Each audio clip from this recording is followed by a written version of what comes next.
Nicola Sturgeon has launched an investigation into reports of personal protective equipment (PPE) being diverted from Scotland to England, a move which the First Minister furiously declared was unacceptable.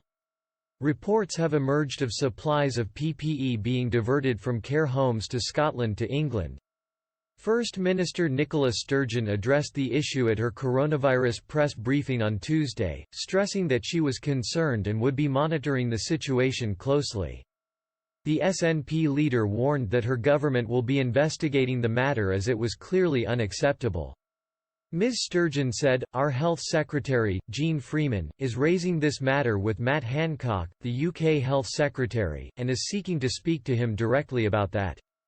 I hope no one thinks this is in any way a point of political nature, it is a point about fairness and cooperation as all of us deal. Any situation where supplies were being diverted from one part of the UK to another without consultation or cooperation would clearly be unacceptable. That is why we are seeking to investigate these issues further and to address them as quickly as possible."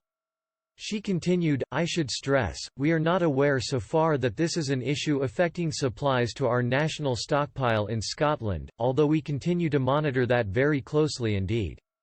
But I also want to be clear that if care homes' usual supplies are affected in this way, then as well as that being completely unacceptable in itself, it will increase pressure on our national stockpile.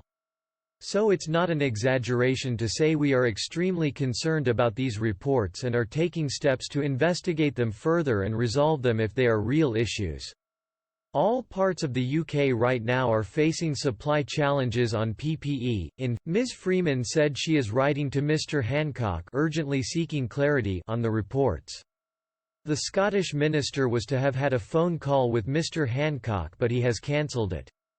She said she will be telling him he does not have her agreement for centralisation of supplies or diversion of supplies. The First Minister's main focus of the briefing today was on mental health. She said, "COVID-19 restrictions have affected all of our lives. People who never before have been affected by mental health issues may now be experiencing emotional distress. That could be due to financial hardship, bereavement and the isolation that comes with social distancing. We want to make sure that anyone who requires support for their mental health is able to receive